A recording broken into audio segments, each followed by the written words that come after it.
Labas vakaras visiems susirinkusiems. Tema tokia aktuali, atrodo, daug informacijos. Nu, yra internete, bet kur, ten daug ir bandymų buvo padaryti, ir mokslininkų mūsų Lietuvos darė. Dėl ta tema visokius tyrimus ir rūkščiuose, ir visokios dirvožymiuose. Ir mes iš savo pusės vėl niekur nuo to dirvožymio nepabėgam. Suprantam, kad dirvožymis yra pagrindas visapusiškai. Ir kuo labiau mes jį pažinosim, tuo bus lengviau prie jo prisitaikyti. Ne kažkaip bandant jį degraduoti ar dar kažkaip suvokti, kad tokie procesai irgi galimi, kad kaip padaryti, jeigu jis yra vienoks ar kitoks ir kaip galima būtų kažkaip įtakoti arba dar geriau prisitaikyti prie to, prie klimato, prie dirvožėmio. Taigi šiandienos tema - dirvožėmio kalkinimas, kas tai, ar verta kalkinti, kada tai daryti geriausia. Na, mes ir savo tokį požiūrį čia ir tradicinės, nu, toks prasme, kaip ir nieko naujo nepasakysim gal, tik vėl dar kartą suprantama, kad kartojimas, kiek kartosim, tiek bus geriau. Kartojimas kaip ir žinių motina. Kuo daugiau kartosim, tuo kažkas labiau liks atmintyje. Nes man pačiam savo patirtį galiu pasidalinti, priklausomai nuo to, kaip aš kokią patirtį sukaupiu ir visi tą patį dalyką atrodo kitaip žiūriu. Gal ne kitaip, bet iš kitos pusės pasižiūriu, labiau prasipildo, tas prasiplečia žiūrėjimo spektras toks. Tai šiandien temos tokios, kurias paliesime. Ir daugiau ten bus dirvožėmio, bet pagrindinį dirvožėmio pH, kas tai? Ar tai natūrali dirvožėmio būsena, ar gali kisti priklausomai nuo žmogaus veiklos, augalai ir dirvožėmio pH, tai optimalūs rodikliai, tolerancija, per aukštas, per žemas, kaip veikia augalos pH, dirvožėmio pH maisto elementų prieinamumas, ar verta keisti dirvožėmio reikšmes pH. Nu, ir jeigu norim jau kokias medžiagas naudoti, kada ir kaip, paskui ar galima, klausimas toks irgi, gal galima natūraliais technologiniais sprendimais kažkaip atsisakyti atstatyti dirvožėmio optimalų pH, ar jį išlaikyti. Ar būtina ten mums naudoti kažkokias įneštinės priemonės, ten, ta prasme, kad tą padaryti. Ar galima kažkaip keisti technologijas, kad tas pH natūraliai susinormalizuotų. Irgi įdomus klausimas, panagrinėsim. Ir kalkinės medžiagas, paskui pristatysim tokį detalesnį požiūrį dirvožėmėje, kas vyksta, kokias kationų mainų geba, kaip ten vyksta, kaip ten keičiasi, kaip pH įtakoja, kas tai yra pH. Na ir tada pradedam. Aš dirvožėmio pH, kas tai yra. Taip atrodo visi suprantam, pH kažkoks pH, čia susijęs su rūgštumu, kažkaip taip galvoje. Bet kas iš tikrųjų pH, tai rodiklis, rodantis dirvos rūgštingumą arba šarmingumą. Matuojamas skalėje nuo 0 iki 14, mokslinis teiginys. Angliškai potential hydrogen reiškia potencialus vandenilis. Tai kiek laisvų vandenilio jonų yra dirvožėmėje. Ko pH vertė aukštesnė, tuo tas dirvožėmė H jonų yra mažiau. Ir kuo pH rodiklis mažesnis, reiškia vandenilio jonų yra daugiau. Tai kaip potential hydrogen kaip ir gaunasi atvirkščiai. Bet čia, kad prisiminti geriau, aš tokį pavyzdį galiu pasakyti. Jeigu įsivaizduosim, vienas dirvožėmis yra viena klasė, mokinių klasė, ir joje yra 3 mokinukai. Nors gali ten būti 30, bet šiuo metu yra tik 3. Kita klasė irgi 30 vietų yra, bet jau yra 27 vaikai. Tai dabar jeigu pervesti į tas vandenilio pH į tas klasės, tai būtų kur 3 mokinukai, tai pH būtų kokie 7 ar 7 su viršum. Reiškia, kad potencialiai galimybė į tą klasę ateiti vaikų dar yra 27 vietos. Nu, 27 didelė galimybė, aukšta. Tai tas, jeigu čia tą patį suprasti, jeigu pH aukštas, reiškia, dirvožėmis dar turi galimybę ir jam reikia vandenilių jonų, kad būtų dar daugiau, ta potencialas jo didesnis, turi potencialą priimti vandenilių jonų didelį. Jeigu pH žemas, reiškia, jau klasėje 27 vaikai ir tik 3 gali ateiti. Čia kaip pavyzdys, gali būti netgi jeigu labai žemas, tai jau ta klasė perpildyta ir jokie vandenilio jonai nebegalimi, nes jau būna perteklius. Tai čia taip vizualiai, kad suprasti, kas tai yra. Ir dirvožėmio, kas lemia? Ką tas pH lemia? Iš tikrųjų labai svarbu. Lemia maistinių medžiagų prieinamumą augalams, mikroorganizmų veiklą, augalų augimą, kas kaip mums yra ūkininkams labai svarbus rodiklis. Netinkamas pH stabdo maistinių medžiagų, fosforo, kalio, magnio įsisavinimą, jei jų dirvoje yra pakankamai. Netgi jeigu yra pakankamai, bet bus netinkamas pH ir viskas, augalai neįsavina, nepaima, nes ten irgi bandysim parodyti, kaip tai vyksta. Tai dirvožėmio dabar, jeigu pažiūrėti situaciją, kokia Lietuvoje yra, čia buvo LAMS informacija, paskelbta nesenai, aš iš internete radau, ir kokia Lietuvoje situacija. Kaip teigiama, kad Lietuvos dirvožemiai dažnai klasifikuojami pagal pH reikšmes labai rūgštus, mažiau 4,5, vidutinio rūgštumo 4,6,5, silpnai rūgštus 5,1,6 ir natūralūs arba šarminiai daugiau 6. Pagal dabar čia žemėlapis dešiniai pusiai, pagal spalvos intensyvumą, kuo daugiau tos raudonos spalvos, tokius bordinis, tuo rūgštesni dirvožemiai, tuo didesnė dalis rūgščių dirvožemių yra. Čia žemėlapis rodo, kiek yra rūgščių mažesnių negu 5,5 pH. Tai ta intensyvi raudona spalva, ten skaliai rodo, kiek procentų toj teritorijoje tokių dirvožemių yra. Tai va, kai matom, čia praeitis kokia buvo ir dabartis. Kažkoks laikotarpis buvo lyg ir sumažėję, čia tarybiniai laikai, kada buvo kolūkiai ir ten daugiau kalkių naudojo, kažkaip būdavo programos priverstinai, ten, žodžiu, kalkino, tad lyg ir pašarmino tos dirvožemius, tą rūgštumą sumažino, po to laiko einant, kai nebuvo kalkinta, dirvožemiai, kaip ir mokslininkai sakė, atsistatė į savo pirminę būseną. Jeigu nieko nedarysim, jie atsistatys. Bet čia tas, jeigu nedarysim, irgi bandysim paaiškinti, ką reiškia nieko nedaryti, o ką reiškia kažką daryti. Ir kaip jie gali atsistatyti ar negali, natūraliai. Tai čia tokia situacija, kai matot, kur rūgščiausius, atsavo, kur jūs ūkininkaujat, maždaug regionuose galite pažiūrėti, ten tą didelį problemą ar ne. Dažnai būna netgi čia tokie daugiau, kur jau tamsius spalvos, tie regionai jau tokie tikrai jau daugiau laukuose, daugiau vietos, visi laukai gali būti, visas laukas gali pH mažas būti.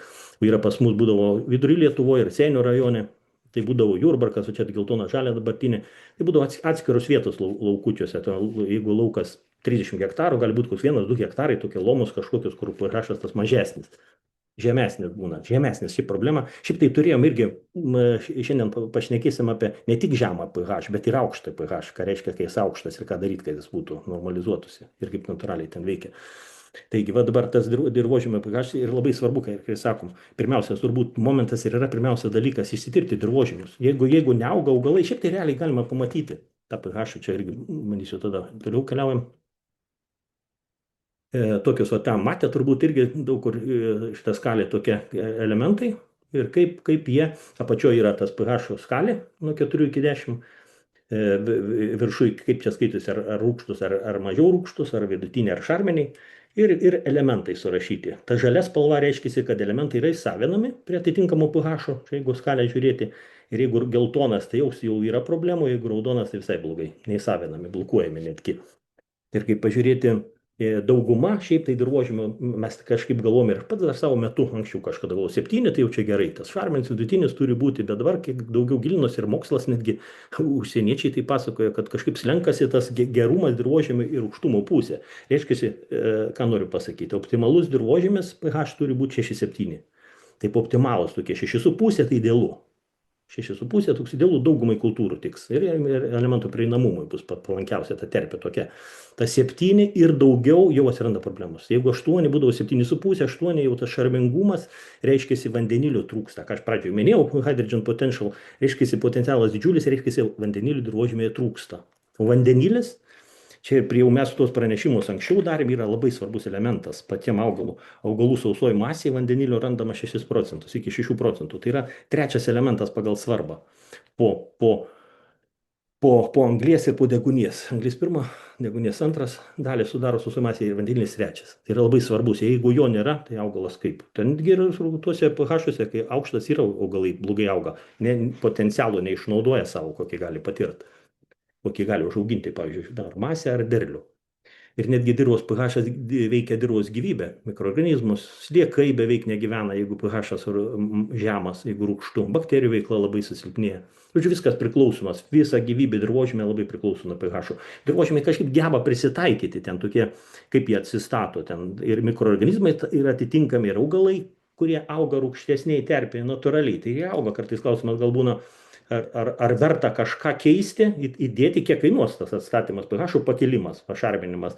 Gal ten per brangiai kainuos kažkaip, jeigu jis labai žemas, ten 4,5 ir mažiau ne 4, gal tada auginti tuos augalus, kurie auga, po truputuką pradedant šarminti, kad nesijaustų taip investicijos tokios didelės. Piniginė išraiška, vis tiek pinigai kainuoja, viskas yra kalkinimas. Tai po truputuką atsenėti, bet auginti tuos augalus, kurie auga. Jeigu neauga kviečiai ar kažkokie tie, kurie šarmingesnį dirvą mėgsta, tai jų ir neauginti. Užteks, užaugins kiti, kur geras pH. Ir čia dabar augalų. Taip, augalų poreikiai pagal dirvožemio pH. Jeigu pažiūrėti, taip, rūgščią terpę, 3,5, 5,5. Čia tokie mėgsta šilauogės, rododendrai, spanguolės, bruknės. Tie augalai, jeigu čia faktiškai kas auginat, gal irgi patirti turit, kad reikia parūgštinti tą terpę specialiai. Durpę kažkokią atsivežti rūgštesnę, kad tie augalai galėtų augti, nes šarminės visiškai nemėgsta, visiškai neaugs.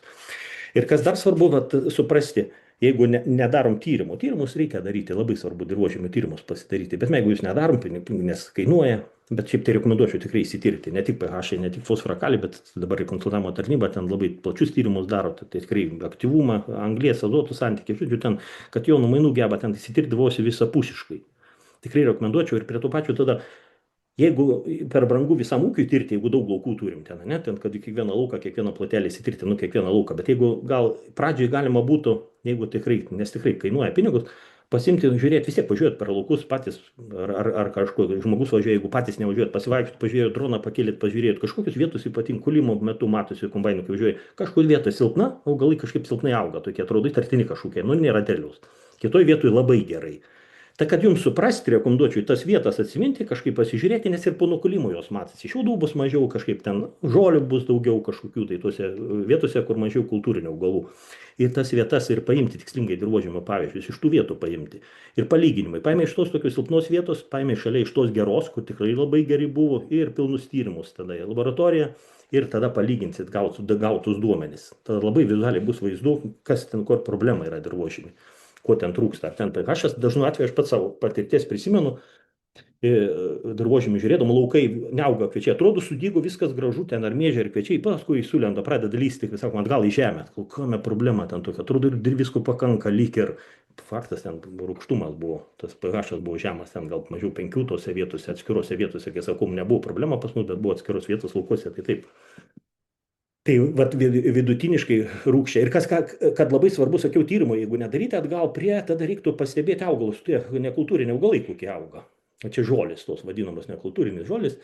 Tai reiškia ir vinėsiukliai, jeigu auga smulkiosios rūgštynės, samanos, jeigu samanot pradeda, reiškia rūgštumas. Samanų tai irgi realiai dabar pastebėjęs esu netgi ir dirvožėmėse, kur atrodo nerealiai, kad jie negali būti rūgštus. Tokie, nu, jie priemoliai yra sunkus ten, jeigu tikrai tyrimus darytumėm, imtumėm iš 0,20 gylio, neurodytų jokio rūgštumo ten. Bet viršui samanos auga. Taip galvoju, kodėl? Tada samanų, sakai, gali nuo mineralinių trąšų, kažkokių sausiau, kažkaip ten ta viršus tik rūgštokas ir tos samanus mėgsta tą vietą tokią ir pradeda želti. Viršus nereiškia, kad visas profilis rūgštus. Tai kažkokia dalis dirvožėmio ten paprastai, gal dabar tie rūgštus lietus irgi turbūt ne problema, nes tų fabrikų tarša sumažėjusi. Anais laikais tai būdavo vienas iš šaltinių tokių rūgštėjimų, tai būdavo tie rūgštus lietus.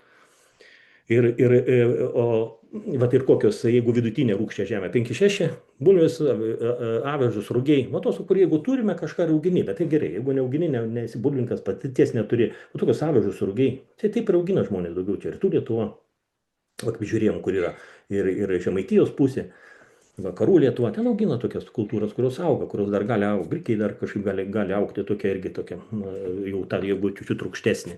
Bet rekomenduočiau, va tokius, jeigu, kad iš karto neinvestuoti, tai augini šitas kultūras, kažkokias 1-2 metus kažkaip ten pakeisdamas ir pradedi kalkinti. Tai kalkinę naudot, pakalbėsime, kokias medžiagas naudot. Kalkinti po truputuką, ne iš karto užberti gal daug. Ten ir žiūrint, ką naudosite, gal geriau pabiški, kad brangiai nekainuotų ir atstatinėti. Ir tada jau, kai atstatinėsės, ne taip greitai gaunasi, priklausomai, aišku, nuo medžiagų, kas naudoja, bet gali būti tas kalcio nešimas ir ryškiai pagerina dirvožėmį. Labai smarkiai gali. Tai silpnai rūgščia 6-8, čia daugiau daržovės, pomidoras, morkai, agurkai, kviečiai, kukurūzai, žirniai, saulėgrąžos, tokie mėgsta. Žolės indikatoriai, jonažolės, šalpusniai, nutrelės, dilgėlės, lipikai, balandos, garstukai. Nu, čia tokia labai jau gera žemė ta tokia. 6-8, kaip minėjau, nuo 6 iki 7, pats tas. Neutralią šarminę, tai daugiau 7,5, skaitykime, ne nuo 7, tai burkėlį, kupūstai, gal česnakai, salotus, cukrinė, runkeliai, dubelai, liucernos. Žolės indikatoriai, čiužutės, kiulpenis, trikirtis, žvaginės. Laukinis morkos.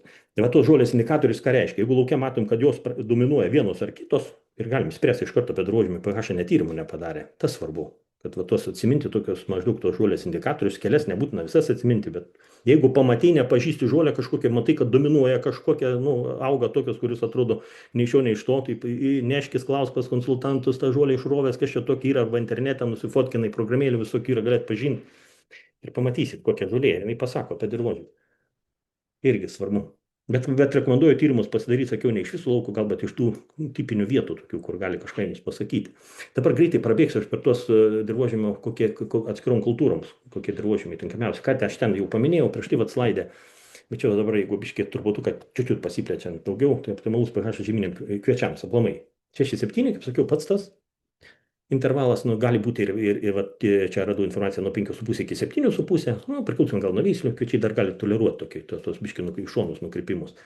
Per rūgštį dirba jau bus 5,5, rūgšti.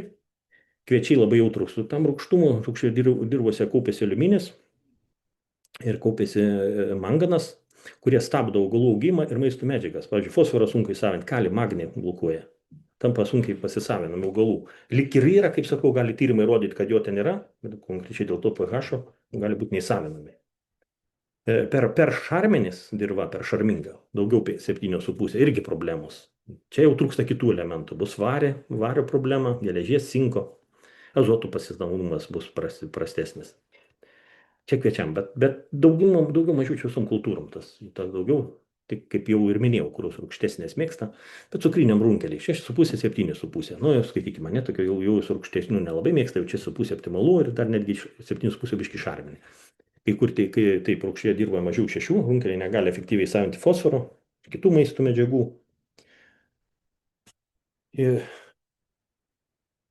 Ir dirbo esant per mažam pH, suaktyvėja aliuminis, kuris yra toksiškas runkeliams ir stabdo irgi augimą. Nes rūgščioje žemėje aliuminis irgi vienas iš tų, netgi lengvesnėse gal jis daugiau pasireiškia, kad aliuminį galim rasti, moliuose jis daugiau būna surištas, prie molio dalelių prisikibęs, bet jeigu ten nėra tokio sunkio dirvožėmio, tai aliuminis problema gali būti. Ir kaip sakiau, ir vandenilių jonų per daug. Dirvožėmio, jeigu pH mažesnis negu 5,6, būtina kalkinti dirvą. Naudoti čia tik trumpai dabar prabėgo, paskui Laurynas detaliau tas medžiagas papasakos. Klinkmilčius, dolomitmilčius. Čia tie klinkmilčiai, dolomitmilčiai, natūralios medžiagos ir formulė jo yra kalcis CO3. Tokia elementari formulė, kalcis su anglies galu, su CO3 galu. Ir rekomenduotina tokiem runkeliam, pagal tą, jeigu reikia kalkinti, tai geriau ne pavasarį kažkada prieš jų sudinimą ar sėją ten, bet prieš sudinimą, sakau, nes yra galimybė irgi daigai sudinti, čia praktikavo, jau patirties turi įmonė. Bet sėti, šiaip ar patai išsiklų, sėja, tai rekomenduota rudenį tą padaryti. Rudenį padaryti ir tas įterpimas, vėlgi nerekomenduočiau kažkaip paparti, jeigu įmanoma su skutikais dabar įmaišyti visą sluoksnį, bet neparinėti kažkaip, kad ją pačią nudėdi ten, paskui netolygiai vėl pasiskirsto. Skutikai kažkokie diskiniai nuraginiai tą geriausiai gali įterpti ir nebūtina gal ten iki 20 cm, užtenka iki 15, jeigu pavyktų padaryti, tai viskas gerai. Rapsai irgi jautrus rūgštumui, jie geriausiai auga neutraliais arba silpnai rūgščiuose dirvose, optimalus 6,7, kaip ir daugumai tų kultūrų, kur jau prieš tai rodžiau. Ir 6,5 ribose rapsai pasisavina maisto medžiagas geriausiai. Tokie biški rūgštesniai. Rapsai nemėgsta visai rūgščių, mažiau negu 5,5. Jie tada kaupiasi vėl tas pats aliuminis, manganas, stabdo augalų augimą, trūksta kalcio ir magnio. Rapsai gali toleruoti neutralią arba silpnai šarminę dirvą, pH 7 ir 7 su viršum. Labiausiai tinka vidutinių sunkumų, struktūringi priemoliai, priesmėliai, kurie yra labai laidūs orui ir vandeniui. Čia visom kultūrom turbūt tas aktualu, kad turi būti ir oras, ir vanduo dirvožėmiai. Negali būti kažkokie užmirkę, dar kažkokie, būtent rapsai nemėgsta užmirškusių dirvų. Jeigu nėra vieta užima vanduo, oro nėra, jau ten problema. Bet to užmirkimų kai kurios kultūros ir vasarojus, ir miežiai labai nemėgsta, jie greitai ten sureaguoja. Prarasdami ir masę ir pasitraukdami iš tų vietų. Žirniai. Jie turbūt nuo pupų skiriasi, aš į vienas jos surašiau kaip ankštinės kultūras, bet teigiama, kad irgi silpnai jie gerai auga neutraliuose ir silpnai šarminėse dirvožėmiuose. Neutrali aplinka geriau vyksta azoto fiksacija, kas labai ankštinėm kultūrom labai svarbu, kad vyktų azoto fiksacija, čia vėl svarbus dirvožėmių poringumas, kad turi būti oro į dirvožėmį ateiti, nes ta azoto bakterijos iš oro azotą ima ir fiksuoja. Tai turi būti, kad jos tą darytų, turi oras prieiti kitų šaknų, iki tos, kur bakterijos yra. Jeigu neprieina sumint ar kažkaip ten, tai ko mums tada tikėtis? Jeigu mes ten ankštinių netrešim, kas tikrai, mano nuomonė, ten būna, mačiau rekomendacijų, kad rekomenduoja trešti azotų, geriau tada daryti dirvą pūrę, prieinamą ir jokių ten paįneštinių medžiagų, kai dabar brangiai viskas kainuoja, visiškai nereikia, mano supratimu. Geriau dirvožėmiu pasirūpinti ir dirvožėmės augalais pasirūpins. Taip čia teigiama, kad kai kuriais atvejais žirniams 6,7, pupams 6,4,7. Tai kaip atrodo, pupos biškiai tokios labiau šarmingesnė mėgsta. Nors žirniai tą potencialą iki 7,5 gali išlaikyti, nu, gali pakęsti dar. Ankštiniai augalai nemėgsta rūgščių dirvožėmių, kurios yra ir daug prašiau auga, sunkiau pasavina maisto medžiagas, kas ir visiems būdinga. Čia kartojus ir kartojus, kai sakau kartojimas, tai priverčia daug atsiminti. Ir tą patį atrodo, sakai, gal labiau atsimeni. Taip, mėgsta derlingą, vidutinio sunkumo priemolį, kalkintą priesmėlį, talkingą, kuriame netrūksta drėgmės. Jam reikia drėgmės, bet kad nereikia pertekliaus. Niekas nemėgsta tų pertekliaus. Kukurūzai silpnai rūgščiuose gerai auga, neutraliuose dirvožėmiuose, optimalus pH 6,7 kaip ir visom. Kukurūzai sugeba prisitaikyti, tačiau ir prie didesnio rūgštingumo, tačiau ir per didelis rūgštingumas, nors jie mėgsta, bet per didelis ar tas šarmingumas ar rūgštingumas mažina derlių. Normalu, dėl maisto medžiagų įsisavinamumų, negeba įsavinti, nors gali ir būti. Žolynai, ankštiniai žolis, varpiniai žolis, kanyklos pievos geriausiai dera, kai vidutiniškai rūgščiuose dirvožėmiuose arba neutraliuose, pH 5,5-7, o ta tolerancija jau nuo 5,5, jau čia skaitus tokie, tą vidutinį tokį rūgštingumą, dar nelabai rūgštus. Šiaip mačiau rekomendacijas, jeigu pH 5,5 priklausomai nuo dirvožėmio sunkumo, jau reikėtų pradėti, jeigu mažiau 5,5 tos kalkinių medžiagas naudoti, ten kai kuriem net 5,3 dirvožėmiam, kad pradėti. Iki 5,5, jeigu yra, tai čia galima per daug nepergyventi. Galima naudoti mažesnės normas, rekomenduočiau, nes kad pasiekti nuo 6 iki 7, vis tiek čia atrodo biški tokia rūgštesnė, vandenilio jonų, reiškia, aliuminio gali būti daugiau, tų palaidų, kurie gali problemas daryti kitiems įsavinti, ten mainų geboj. Tai bet tada rekomenduočiau nedidelėm normom kalkinių medžiagų, kažkokiom, kas metai 2, kokie ten, žiūrint, kokias naudosit, birės ar kažkokias, ten nedideliais kiekiais, tikrai ten 0,5 tonos ar keli šimtais kilogramų paprastai ant paviršiaus kažkur biškį terpi. Bus geriau negu nieko. Taip, žolėm kaip tinka vėl tas pats svidrio ir cernoceno, 6,7, rūgštesnėse dirvose geriau auga, pavyzdžiui, pašariniai mutėjukai. Taip teigiama, kad rūgštesnėse dirvose gali augti. Taip, optimalus dirvožėmio pH tenkantis daugeliui kultūrų, apibendrinant dabar tas, ką parodžiu, 6,7, ką ir pradžioj sakiau, dar kartą taip, kartuojas 6,7, atrodo normalu. Mažiau 6 jau skaitosi rūgštėja, daugiau 7 šarmingėja. Apie tą patį, potential hydration. Daugiau 7 vandenilio mažėja, kai jis labai svarbus yra augalam, o mažiau 6 jo yra jau kaip ir per daug, blokuojami kiti elementai, kurie augalam irgi svarbus. Ir tas balansas toks optimalus išlaikyti 6,7, tai čia idealu, galvoju. Jeigu vidurkis išeina, kaip nukrenta tas 5,5 rūgštų, cheminiai pokyčiai, veikia augalų mitybą, kai kurie elementai tampa užrakinti, nepasiekiami, o kiti tampa per tirpus ir net nuodingi. Vat rūgščioje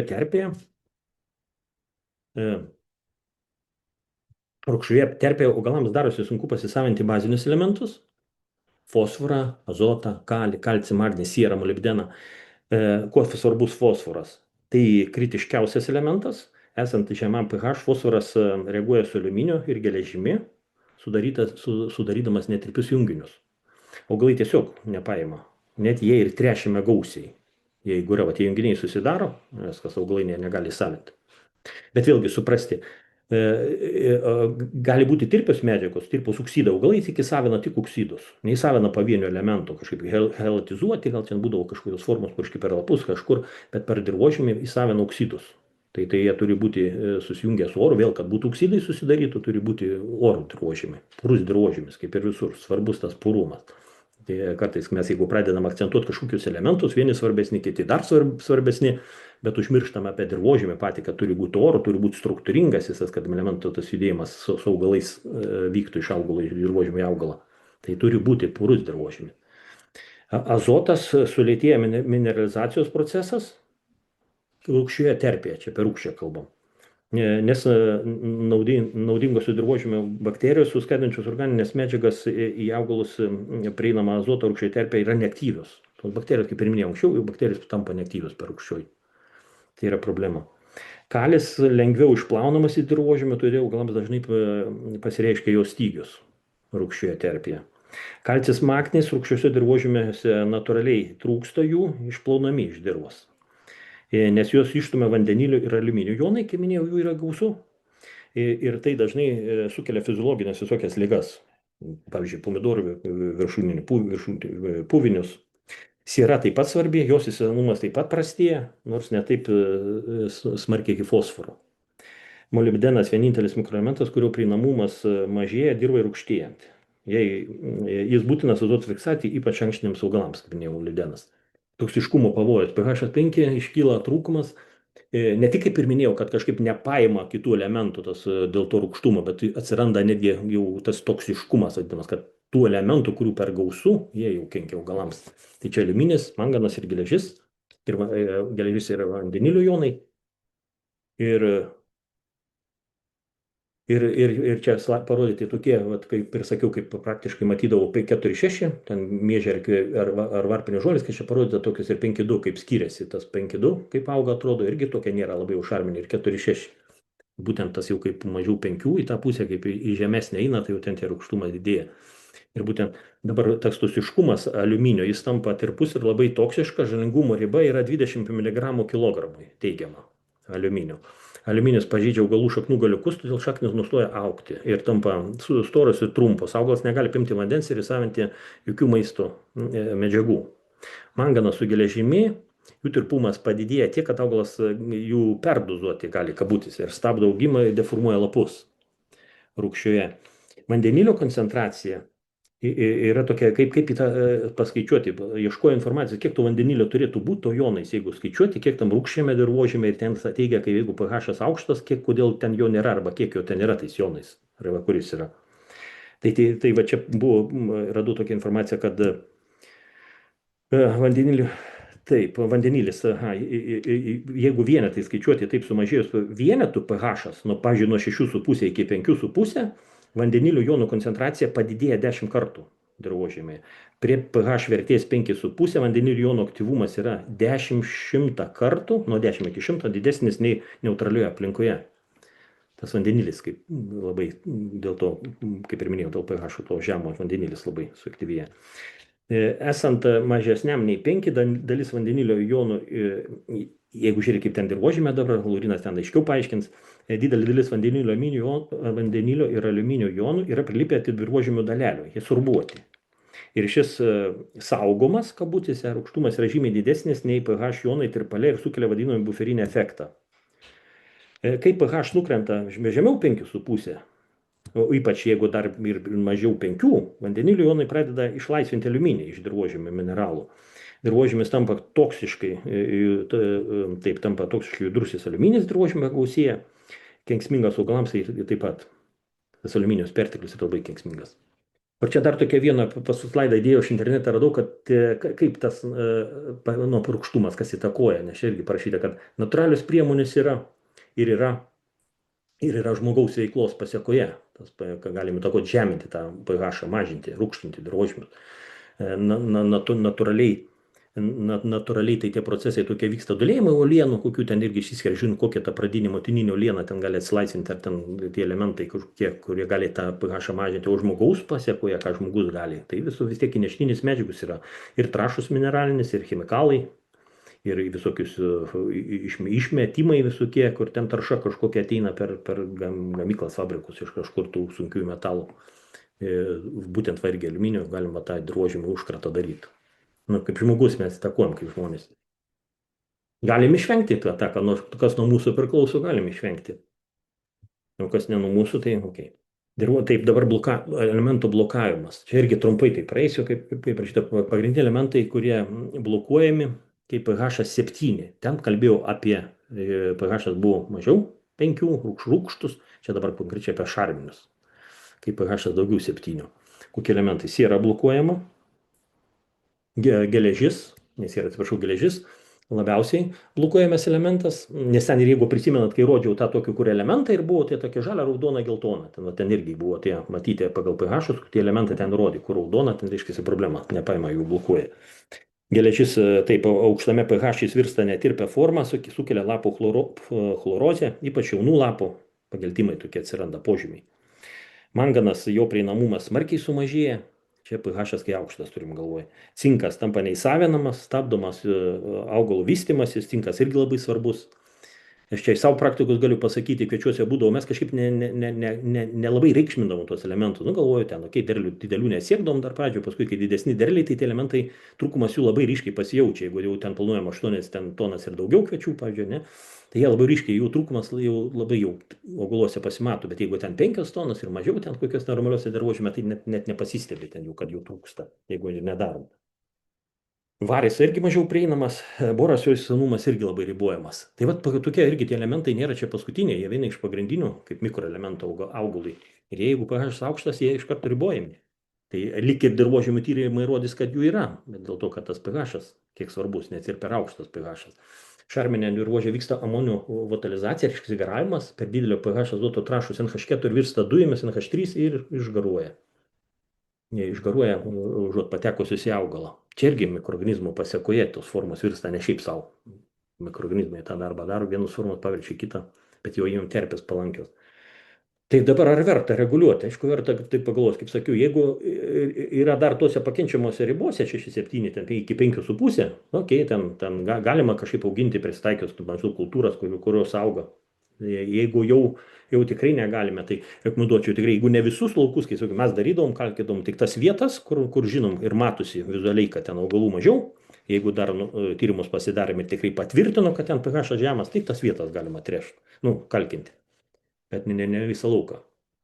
O kodėl tai svarbu, dar kartą kartuoju, kad užakcentuoti, tai dėl maistinių medžiagų prieinamumo, jeigu pH, tas ir trešimas mūsų netenka prasmės, pinigus tai kainuoja, trąšus, netenka prasmės, jeigu per didelis labai pH arba per mažas. Tai kažkaip pirmą reikia susitvarkyti tą pH, tą aikštelę paruošti, paskui žaidimą, po to jau pradėti tada ten ir įnešinėti tas maisto medžiagas, kurios atrodo mumis įdom, kad labai svarbios augalam ir ten pagrindinis derlių augina. Bet jeigu bus netinkamas pH, tai tie elementai bus pinigai vėjų išmesti. Taip svarbu, tą pasižiūrėti, toksiškumo mažinimas, kaip minėjau, toksiškumą, geresnis trąšų efektyvumas, dirvožemio struktūros, mikroorganizmų šis geriau viskas vystosi ir gyvena.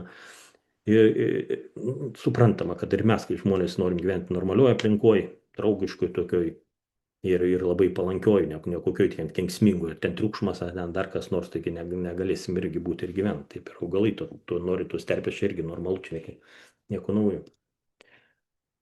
Ir kaip reguliuoti pH? Dabar jeigu rūgščios dirvos kalkinimas, tokia pati standartinė priemonė, naudojamas kalkinės medžiagos, kalkis, kalkakmenio miltai, kreida, dolomitmilčiai, kalcis CO3 pagrindu, kurios padidina dirvožemio pH. Šarminės rūgščios dirvos, čia rūgščiose dirvose kalkinimas, kurios šarminės, rūgštingumas aukštas, naudojama elementinė siera, rūgščios durpės, specifinės trąšos sumažinti, norint sumažinti, pavyzdžiui, šilauogėms, ne, kažkokios ten steigdavo, kad amonio sulfatas kažkiek rūgština, tai iš praktikos. Bet tie tokie rūgštinimai yra, jie nėra taip greit, kad įtakotų tos naudojamos medžiagos. Ir čia toks irgi supratimą reikia suvokti, kad tos medžiagos ar kalkinimas, ar tas bandymas per aukštą pH, tas jau šarminės dirvožemius atstatyti tą rūgštesnę pusę, tai tie procesai tokie yra, jeigu mes bandom kažkaip juos spręsti, yra bandymas pasiekmę neutralizuoti kažkaip. Jeigu susirgom, geriam vaistą nuo galvos skausmo, bet to skausmo priežasties tai mes nepanaikiname. Čia irgi tą priežastį suvokti, kodėl tie dirvožemiai tokie patapo daugiau šarminiai ar daugiau rūgštus. Kaip ir minėjau, žmogaus veikla įtakoja, yra natūralūs procesai. Bet tas suvokti, tie tokie trumpalaikiai, dėl to tuose žemėlapiuose Lietuvos, kur buvo pokyčiai anais laikais, ar tarybiniais laikais, kai ten pradėjo daryti, jie liktai ir buvo gerai, bet jie neišsilaikė tokie. Jie buvo lyg atstatyti tą pH neutralų normalų, tą lengvai rūgštį, bet jie kažkodėl tai atsistatė, vėl grįžo į tą pačią pirminę būseną. Tai kame čia reikalas, ar taip užprogramuota, kad jeigu toks dirvožemis, jeigu taip galvoja, nieko nedarom kažkaip ir jie atsistatinėja, jeigu mes neįnešam tų priemonių, kurios laikinai įsprendžia problemą. Kalkės kažkas laikinai spręs 1, 2, 3 metus, 5, priklausomai, kai naudosim, bet būsim priklausomi nuo naudojimo. Nu, tai pH mažas, mes ten po trupuką dedam 1 metą pasikartojančiai, vėl dedam, kad neatsidrastų ta situacija, kad buvo Lietuvoje, kaip nebenaudojam ir vėl tai dirvožemiai grįžo į pirminę savo būseną. Kad to nebūtų, tai reikės pastoviai įnešinėti. Kas kiek metų? Čia vas, kas 4-5 sunkesnė priemonė, kas 4-6, priklausomai nuo normų, kokius ten yra ir nuo kalkių, kokias naudojam. Kokius cheminės atžvilgių kalkinės medžiagos yra skirstomos. Ir oksidinės, kalcio oksidas, degtos kalkės, tikime mane, jos yra gan agresyvios. Galvoju, kad kažkas gal naudoja, bet tokius nėra populiarios. Populiariausias yra hidroksidinės, kalcis ne tos, gesintos kalcis ne tos, karbonatinis yra populiariausias. Kalcis CO3, dolomitmilčiai, kalcis magnis CO3. Yra dabar naujai tokia rekomenduojama, jeigu pH yra aukštas, rekomenduojas gipsas. Mokslininkai, čia vėžaičių mokslininkai darė tyrimus irgi jie tai perspektyviai labai pasižiūrėjo, sakė, labai didelį perspektyvą. Tyrimus daro dabar dar Lietuvos. Bet ten iš 1 metų 2 kažkokių tyrimų pasakyti, koks tas efektas nėra, bet aš kiek užsienio literatūrai žiūrėjau, kiek informacijos yra, tai būtent gipsas yra labai reikšmingas. Gipso formulė biškiai kita, ten čia kalcis CO3, karbonatinis kalkis, dolomitmilčiai, o gipso formulė kalcis SO4. Tai ten yra sulfatų galas ir tas sulfatas labai jungiasi, ką reiškia, kai pH didelis, paprastai pH didelis yra magnio daug. Aš į savo patirtį sakau, mūsų dirvožemiuose Raseiniuose, kai buvo tyrimus darėm, pH buvo 7,8, ten turbūt apie 8 maždaug. Ir kai pamačiau, kaip rekomendacijas Agrikonas tada tyrimus padarė, ta kompanija, jie rekomenduoja kalkinimą, nesupratau, sakau, kaip čia dabar kalkyti, jeigu pH ir taip aukštas, kam čia dar tų kalkių reikia. O jie rekomenduoja kalkės, tai paskui aiškinausi, gilinausi kažkaip ir ten jie nepasakė, kad paskui kažkaip pasakė, okay, gal ten naudoti kažkokią kitą, tam reikia čia naudoti, kodėl reikia naudoti kažkaip, o kodėl man reikia, jeigu pH. O dabar ką norim pasakyti, ką tai reiškia, tas pH aukštas, pH žemas. Jeigu ten paskui suradau informaciją, kad galima gipsą naudoti. Gipsas tada, nes irgi, ką dar tyrimai rodė, tai magnio daug, labai buvo daug magnio. Viršių visas normas, ten leistinos normos, kai optimalios, tai ten tas magnis pas mus buvo pačiom viršų ir maksimaliai daug. Ir magnio, jeigu daug, jisai tuose sunkesnėse žemėse tą kietumą laiko dirvožėmio, tokį dirvožėmis linkęs labiau sukietėti dėl magnio. Tai panaudojus gipsą, jeigu dar kažkaip įterpiant, tada būtent galas su jungiasi su magnio ir išsiplauna, gali išnešti tą magnį, sumažinti dirvožėmiai, tą poringumą tokį gali atstatyti, jis toks bus lengviau oras jį įeis, nebus toks kietas. Tai čia dėl to, magnė šiaip tai pagal užsieniečius irgi tokius mokslininkų, kurių klausiau, pavyzdžiui, kalcis svarbus, jeigu yra kalcių daug šiaurės Lietuvoje, net dirvožemiai labai karbonatingi, ten apačioje jie ten turi tų karbonatų daug, bet teigiam, kad kalcis yra judrus, kaip elementas, jis labai judrus, jisai su lietum, su kažkuo, jeigu viršų yra, tai jisai plaunasi. Jeigu dirvožemį žiūrėt, kokiam viršutiniam sluoksnį 0,10 cm ir nusiplauna žemyn, ten dar ir žemyn nuvažiuoja ten. Ir jeigu tyrimus darysim iš 0,20, ten viskas tyrimai rodys, kad ten pas tave kalcio yra. Bet viršui ten niekas nedaro iš tų kelių centimetrų tyrimų. Viršui teigia, jisai nėra. Todėl rekomenduotina, jeigu ten jau kalcio trūksta ir matai, kad struktūra linka užsiplakti tą dirvožemis molėse, toks įsisukietėja, sunkiai dirbasi, atrodo, viskas molė turėtų būti gerai, čia visko pilna, ten pagal mainų, tas, kad jonų gebas, ten viską jis išlaiko. Bet va būtent kalcio reikia nešinėti, netgi kalcio ar gipso formą. Ar kalcio karbonatą kažkokį būtent pabarstyti mažom normom tuose molėse, kad tą struktūrą jau pagerinti. Kalcis viršui labai svarbus. Ir jeigu kalcių daug, jeigu prisimėm, mes anksčiau pasakome, jeigu bus kalcių daug fosforų viršui, tam viršutiniam sluoksnį žolės mažiau augs. Kultūriniai augalai mėgsta šitokią terpę, bet žolės visiškai nemėgsta. Ypač to kalcio, jeigu daug yra viršui, žolės nemėgsta. Dauguma žolių nemėgsta, jos neaugs paprasčiausiai, nes jums nepalanku. Taip, dabar čia tokie pavyzdžiai pateikti, galvoju kažkaip praktikai, kad nešnekėti tokie, kaip pagerinti dirvožemio pH. Pavyzdžiui, vienas pavyzdys, kai rūgštų, 4,1, bet čia aš jau ką kalbėjau, bet vis tiek dar kartą taip, ką daryti. Ištyrė dirvožemį, paaiškėjo, kad 4,1 rūgštus reiškia dirvožemis. Rekomendacijos kalkinimui būtų sekančios: po derliaus nuėmimo išbarstyti ant lauko paviršiaus kalcio karbonatą. Čia veikliom medžiagom sakau, kaip ir minėjom, čia dolomitmilčiai, kokių norit, yra daug, ir kalcitas dabar, ir akmenys, ten tų medžiagų yra daug, kokios patogios, kokias norit, kokios palankės, pirkite ir panaudokit. Įsibarstyti, tas rekomendacija būtų ant ražienų įsibarstyti, jeigu žinai, kad visas laukas ar kažkokios dalys laukų, tai tą dalį tik pabarstai, bet tada tiksliai reikia žinoti tą dalį.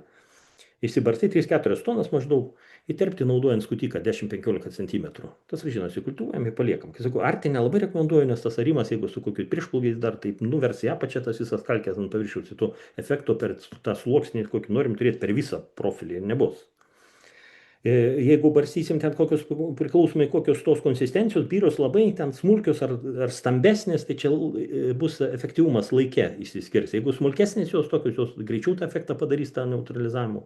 O jeigu jos tokios stambesnės, gabaliukai tokie būna, akmenukai kaip tie dolomitmečiai kokie, nes tam stambesni, tai jie ilgiau veiks. Jie lėčiau tam keistą dirvožėmį pH, bet ilgiau laike. Tai gal tada, va čia rekomendacija yra taip tokia didesnė toną panaudoti ir jeigu po to pasėti, įterpiant, geriau tą daryti, kaip sakiau, laukose iš rudens, sėti taip, iškart po žieminių kultūrų, kaip ten ir minėjau. Jeigu išeina rudenį padaryti, geriau padaryti ir nesėti kažko ten. Bet jeigu didesnė norma, tai jeigu mažesnė, ten per daug neturėtų būti problemų. Galite ir prie žieminius kviečius pabarsyti ant daržėnų, ten po rapsų kažkokių požirinių, aišku, nerekomenduoju kviečių atsiliavimo, čia agronomiškai jau taip, man iš vis sėjomainą reikia turėti normaliai, žinai. O jeigu ten galima, bet jeigu yra tokių variantų, tai vad rudenį pabarstyti mažesnės normas. Jeigu nori kažkaip ir po to, va, kaip ir minėjau, čia buvo rekomendacijos, kas kelinti metai kartoti.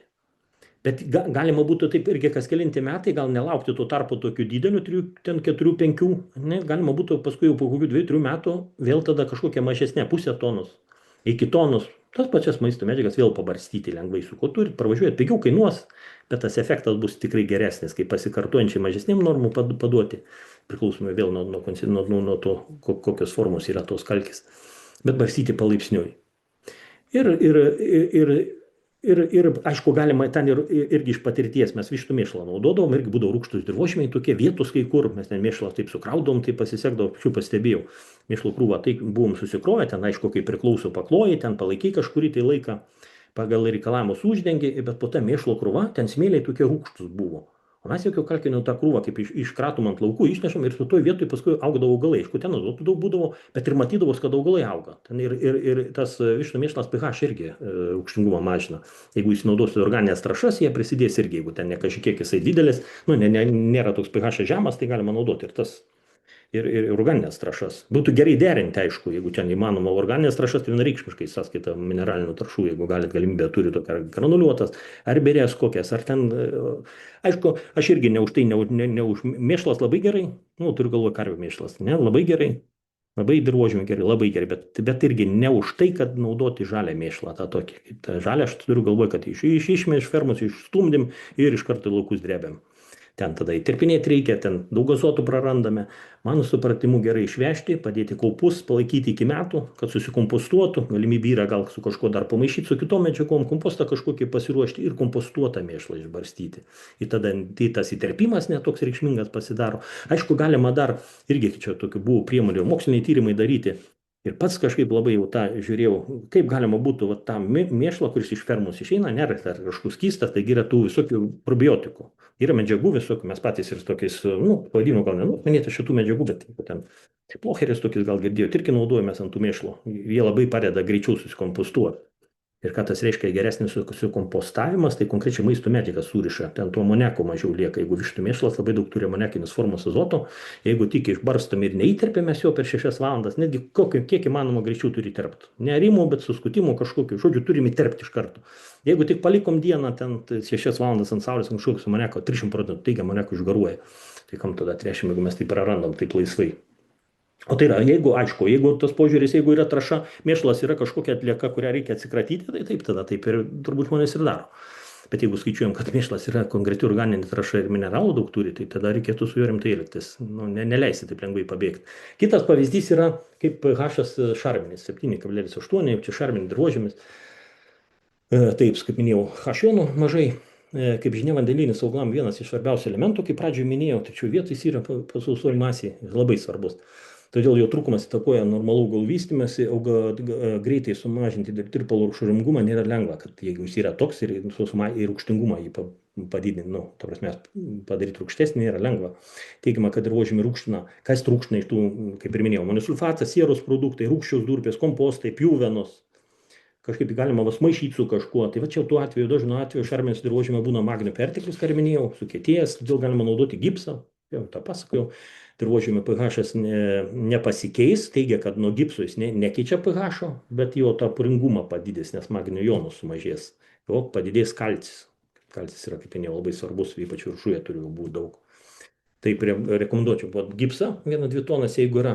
Šiaip realiai dabar rinkoje, man atrodo, nėra, aš domėjausi gipso gauti Latvijoje kažkur kasą, jie ten karjeros turi, bet sakė, kažkaip irgi Latvių klausiau, kurios pažįstu, ten žmonės sakė, okei, jie ten atiduoda statybų pramoniai, kažkaip jie ten tos turi karjeros valdų ir ten jeigu pirkti per juos, jau tada brangu gaunasi. Gal atsiras galimybė ir žemės ūkiui kažkaip nebuvo populiaru, madinga nebuvo visai to gipsų naudoti. Čia dabar sakau, kai moksliniai tyrimai parodo, jau ir mūsiški mokslininkai, tai labai jau perspektyvu, manau. Ir rekomenduočiau, kad jeigu gipsas yra, kad dar parūkštinti, kad ne tik gipsas, kad rūgštumą piškai pamažinti, pats gipsas kaip ir neįtakoja, tai pjuvenų primaišyti, nes pjuvenos kaip tokia medžiaga įsibarstytų, tada lengviau tą konsistenciją to pačio gipso kažkokių santykių. Ten kaip susimaišyti galima čia sugalvoti su visokiais krautuvais, frontalės, žodžiu, čia laisva fantazija. Bet būtų geriau tos pjuvenas kažkokių struktūrą pagerintų, to molio, kokių dirvožemių, nesvarbu. Būtent čia ties pH čia tokiuose daugiau ir sunkesnėse žemėse problema. Tokios ne kažkokios lengvose daugiau būna tos rūgštesnės dirvos. Išbarstė ir įterpė 10 cm gylio. Čia tokie elementarūs tokie pavyzdžiai, gal jau ir darot ir tikrai, kiek girdėjęs esu žmonių, kiek pasišneki, ypač tuose, kur rūgštesni dirvožemiai, tai jų atsiliepimai. Kalkės panaudojo kažkokias vienokias ar kitokias ir iš karto pasikeitė rezultatai. Akivaizdžiai, sekančiais metais kultūros visiškai kitaip auga. O jeigu kaip dar testinumą tą palaikyti, tai ten, kur neaugo ten kviečiai, ten pradeda augti. Neaugo rapsai kažkaip išnykdavo, pradeda augti. Žodžiu, labai reikšmingas tas pH, tą rūgštumą pamažinti, jeigu yra problema su tom priemonėm, kaip sakiau, kad ir priežastį panaikinti. Ne priežastį, bet pasekmę. Tie gipsai, tai vis tiek yra gerai. Daug geriau, negu kad nieko nedaryti. Klausimas, dabar vienas dar įdomus dalykas. Ar galima, kaip sakiau, aš ir teigiu, kad tai yra pasekmė, bet kame priežastis to vandenilio jonų mažiau ar daugiau, kaip padaryti natūraliai, kad to vandenilio jonų būtų daugiau. Kaip jis atsiranda vandenilio jonas dirvožemy. Ir čia pagal užsienio mokslininkų ekspertų nuomonių ir taip dirvožemio įtaką turi pH-ui būtent anglis. Labai svarbi anglis. Vėl mes niekur nepabėgsim nuo tos anglies. Tikslas yra mums kuo daugiau sukaupti dirvožemio anglies dėl dirvožemio, dėl mikroorganizmo aktyvumo, dėl struktūros pagerinimo. Ir visas insoilas apie tai, kad ten tipo, aš kaip sakau, dėmesį kreipkime į dirvožemį, o natūraliai iš kur į dirvožemį ateina? Ateina iš aplinkos, iš CO2. CO2 augalai įsiurbia, padaro maisto medžiagą, siunčia žemyn šaknimis į dirvožemį, maitina. Ir ta skysta anglis, pagal australų mokslininkę, skysta anglis būtent iš augalų šaknų per maistą dirvožemio mikroorganizmam.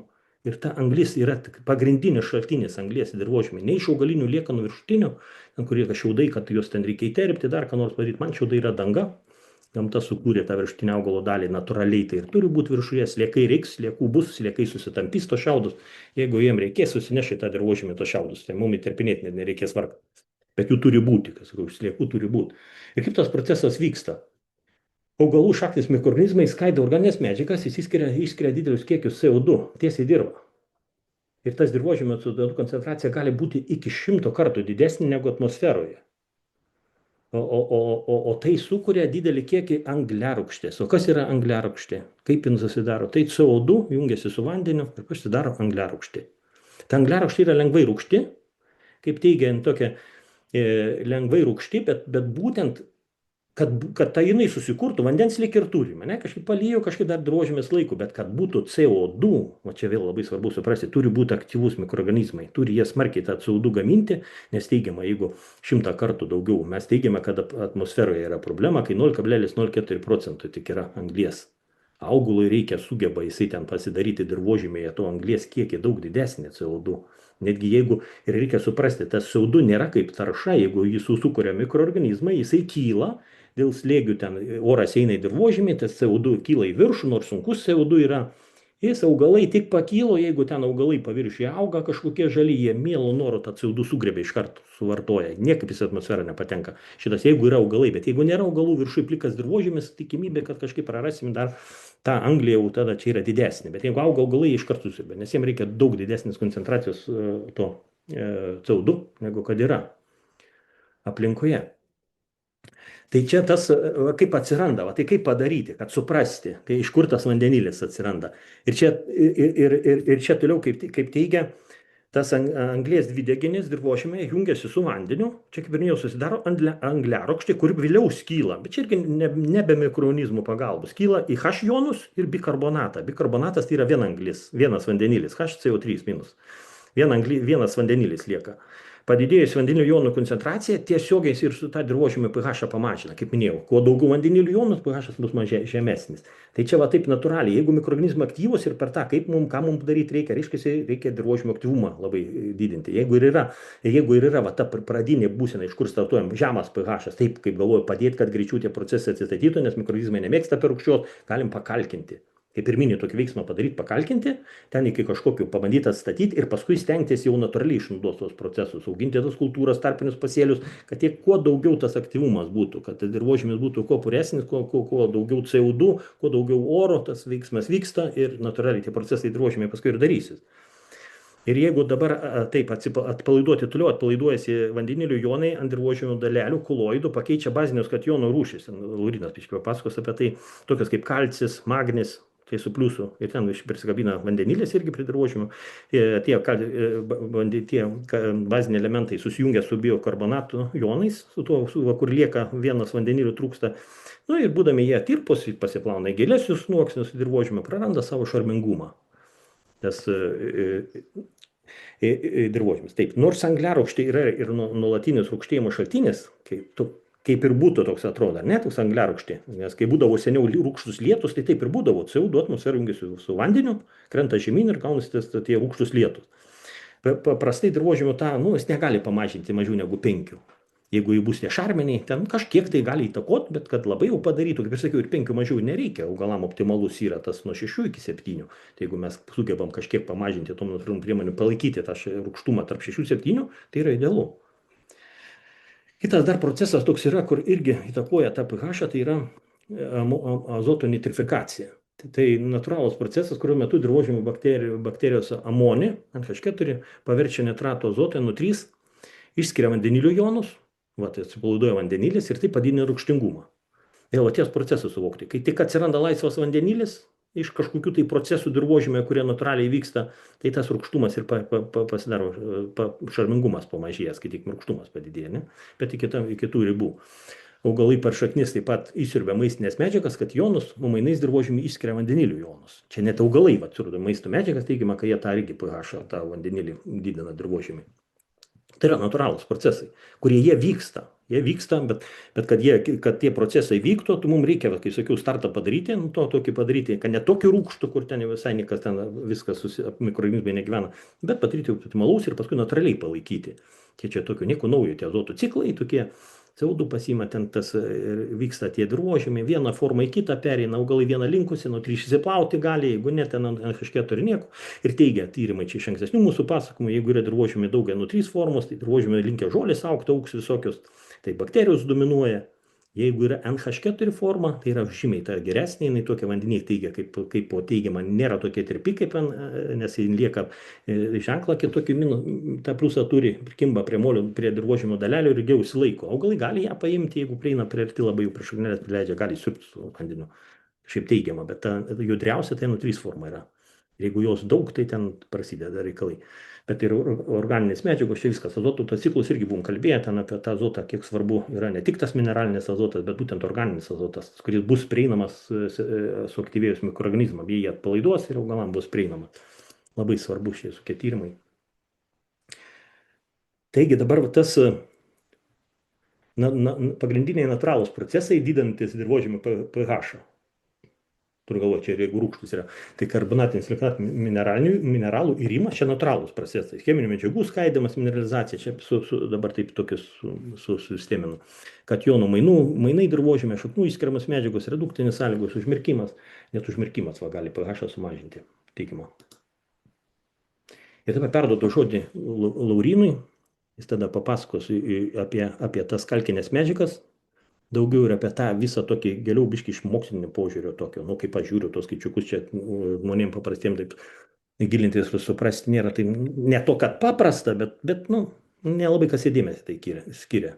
Aš jau kažkaip bandžiau kaip agronomas biškai taip į tą įvesti, kodėl ten svarbu tas ar anas. Bet dabar prašau, Laurinai. Jo, tai sveiki visi, aš pasinaudosiu progą ir šiek tiek bandysiu papasakoti apie tokį istorinį veikėją Viljamą Albrechtą, kuris savo laiku labai bandė populiarinti tokią idėją, jog ne tik tų bazių kalcio, magnio, kalio, natrio, vandenilio e, kiekis yra svarbu, bet ir jų tarpusavio pusiausvyrą dirvožemiui ir jame augantiems augalams bei gyvūnams bei žmonėms. Tai jis prie tos išvados priejo per eksperimentus, buvo Misūrio dirvožemio katedros vadovas ir kažkaip jam, nežinau kokiu būdu, bet jam papuolė tokia informacija, kad iš tam tikrų regionų Amerikos, ten valstijų, šauktinių jaunuolių, šauktinių į armiją sveikata buvo vienur geresnė, kitur prastesnė ir jam labai įdomu pasidarė, kodėl čia taip yra. Ir jisai tą susijo su dirvožemiu. Ir tada paėmė tą dirvožemį ir pradėjo jį labai tyrinėti. Tai paėmė molį, jį išvalė nuo tų visų bazinių elementų ir pradėjo dėti skirtingas proporcijas, tiek kalcio, magnio, kalio ir žiūrėjo, kaip auga augalai, bet ne tik kaip augalai auga, bet darė tyrimus su kukurūzais, javais, kitais augalais ir juos šėrė gyvūnams įvairiems ir žiūrėjo, kaip jie vystėsi. Tai žodžiu, tai vat gavosi taip, kad jisai išvystė tą teoriją, jog dirvožemis turi turėti tam tikrą bazių pusiausvyrą ir jeigu ta pusiausvyrą atitinka, vat, kaip čia yra parašyta, tai pH visą laiką bus ten tarp 6 ir 7. Ir netgi jisai populiarino ten tam tikrą, ten labai konkrečią tą pusiausvyrą, tai sakė, jeigu tokią padarysi, tai bus 6,4 ir viskas ir nekis tiek augalo sulos, pH bus toks ir augalai bus atsparus visokiem vabalam ir kitiem dalykam ir taip pat bus maistingi. Ir čia apačioje yra parašyta, yra toks YouTube filmukas apie jo tos darbus. Čia vat, matot, jis laiko morkas savo rankose ir pasakoja, kaip morkos atrodo vienodai, bet jų maistingumas yra skirtingas. Ir valgydami vieną morką jūs gausit maisto medžiagų, o kitą morką negausit maisto medžiagų. Tai va, tai čia tiek apie tai, tai dabar šiek tiek pabandysim pasigilinti į tą visą dalyką, kaip ten viskas vyksta. Tai dirvožemis vienoks ar kitoks, jisai turi tam tikrą gebą išlaikyti tos mineralus savy. Tai lengvi tie dirvožemiai, ten smėlis turės mažą gebą, turi mažai to neigiamo krūvio, prie kurio gali prisijungti baziniai elementai.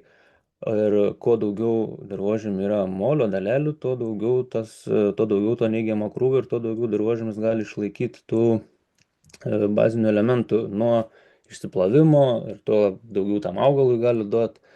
Ir pavyzdžiui, humusas turi labai daug to neigiamo krūvio ir gali labai daug maisto medžiagų išlaikyti. Todėl mes ir turim tą tokią sąvoką, kad jeigu dirvožemis turi daug humuso, tai jis derlingas ir augs sveiki augalai ir taip toliau. Tai va, o apie patį tą, kad jo numainų talpa, tai reikia suprasti tiesiog tą kaip dalyką, tai dirvožemio galimybę išlaikyti tos elementus. Čia va, parašyta apie baterijos tą tokį pavyzdį, tai galima įsivaizduoti kaip lagaminą kažkokį ar ten šaldiklį, kuriame kaupiasi tie mikroelementai.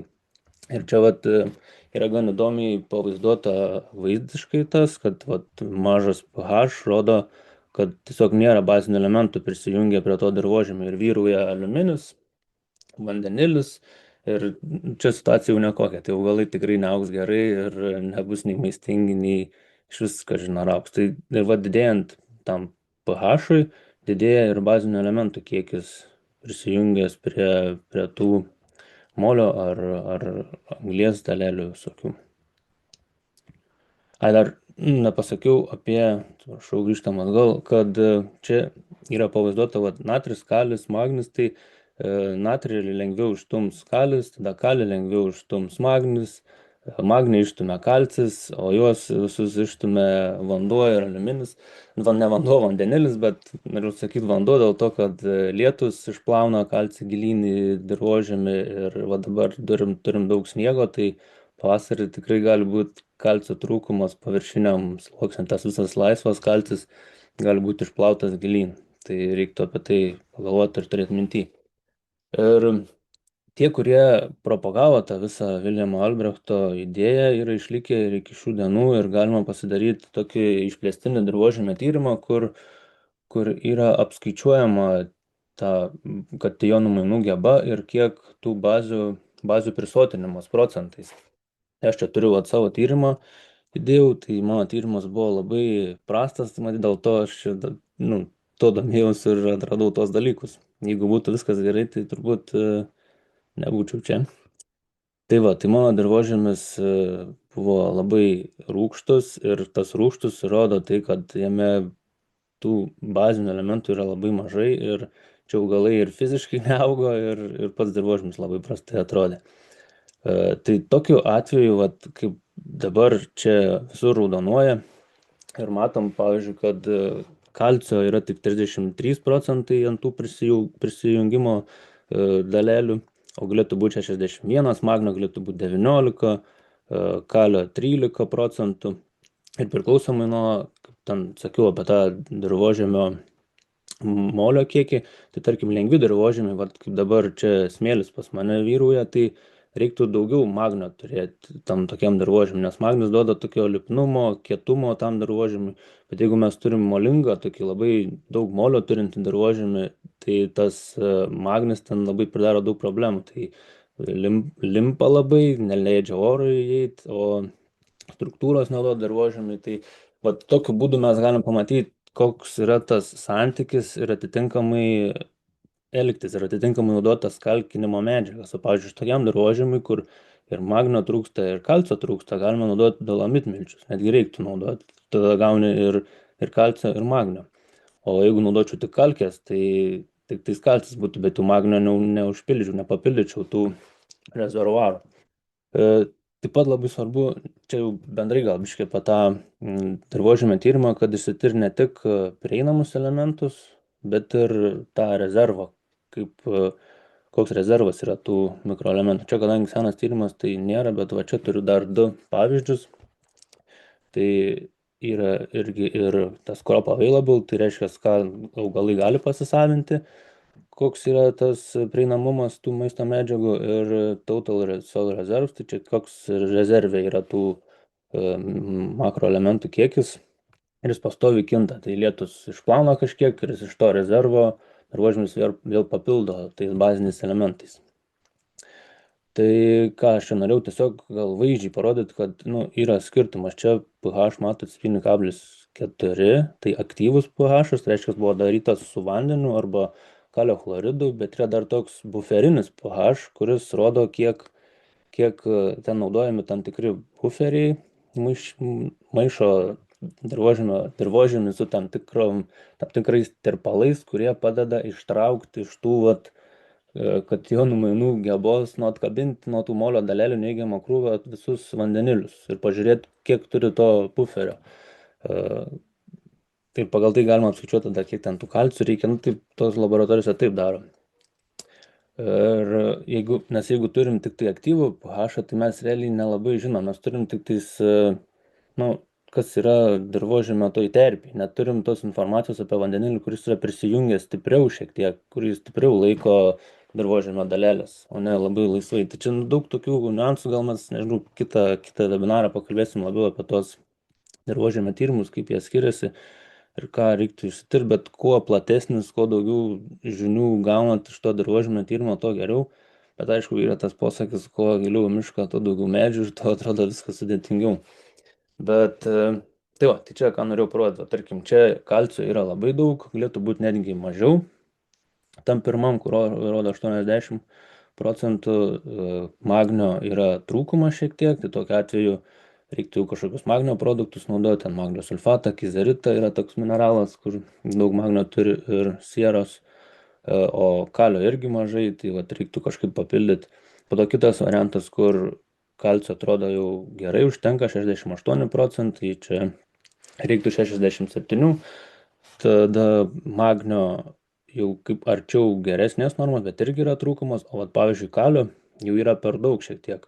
O tas per daug atrodo kaip ir gerai, nieko tokio, bet iš tikrųjų, jeigu yra per daug ir jis yra labai prieinamas, judrus elementas kalis ir lengvai prieinamas augalui, tai ir augalas jį ims daugiau negu, tarkim, kalcį, tai ir iš jo statys savo ląsteles, tai tos ląstelės bus silpnesnės ir toks augalas bus lengviau pažeidžiamas ten visokių sulčiasiurbių, tų vabaliukų, grybų ir panašiai. Ir va čia tam dirvožemy mes matom, kad rezervas tas kalio yra labai didelis, netgi daugiau už magnį ir kalcį. Tai va tokiam dirvožemy iš tikrųjų būtų galima jau naudoti gipsą, kad papildyti kalcį ir tuo pačiu šiek tiek atpalaiduoti kalį ir jį tada sulietum jau išplauna gilyn ar kažkur nuplauna ir pakeisti tą pusiausvyrą šiek tiek. Tai va, nežinau, jeigu čia bus kokių klausimų, tai po to gal užduosit, tai čia dar pridėjau šiek tiek daugiau informacijos apie kiek kalcio, tarkim, turi tie produktai, tai kalkakmenis, klintis, kreida, jie visi realiai tas pats cheminis elementas kalcio karbonatas ir tik skiriasi savo kilme, sakykime taip, skirtingai susidarė per istoriškai.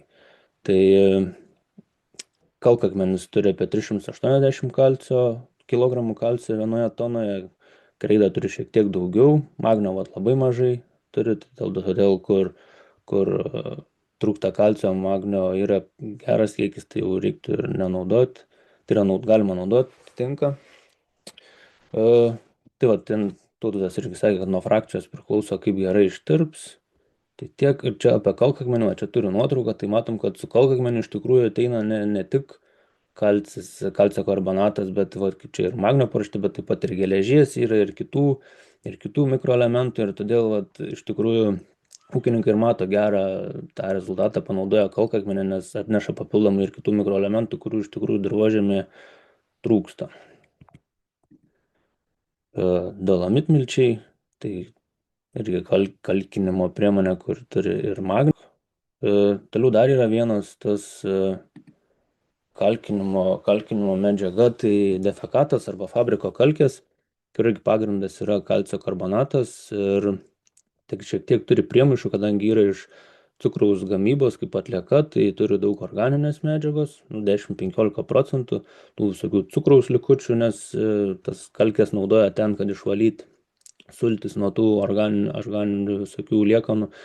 Tai žinau, kad ūkininkai naudoja, kurie tik geriau būtų jį šiek tiek palaikyti, iš cukraus fabriko pasiimat, kažkur sudėti krūvas ir leisti jam pasifermentuoti, pabūti, nes aš pats esu matęs, kad sudėjus į krūvas ir temperatūra pakyla, ir ten matos bakterijos pradeda augti, po to grybai, po to ten dumbliai ant jo pradeda augti ir jisai šiek tiek tamsėja per laiką ir aš čia netgi turiu augalų išsitraukęs, kurie po to auga ant jo ir labai įdomi tos šaknis atrodo. Ir dar nepasakiau, kad kodėl svarbi ta visa pusiausvyrą tų makroelementų, dėl kad jinai duoda tą gerą struktūrą dirvožemiui, dirvožemis kvėpuoja, tada gali patekti ten oras, šaknis gauna deguonies, mikroorganizmai gauna deguonies, agregatai formuojasi, kaip čia matot, ant šaknų matosi tie tokie gumuliukai, tie agregatai susiformavę, žodžiu, geri dalykai vyksta. Toliau gipsas. Va čia irgi turiu nuotrauką, kažkas mačiau netgi klausė apie fosfogipsą, tai taip, Kėdainiuose ten tos krūvos, kur yra, ten yra fosfogipsas iš mineralinių fosforo trąšų kaip atlieka tokia, tai ten realiai gipsas ir jo sudėty yra šiek tiek fosforo, tai kaip ir gerai, bet žinau, kad jį vengia naudoti, nes ten gali būti didelė koncentracija sunkiųjų metalų, bet iš tikrųjų visai, manau, variantas toks kaip gipso alternatyvai, kurio mes realiai ir nelabai turim čia Lietuvoje.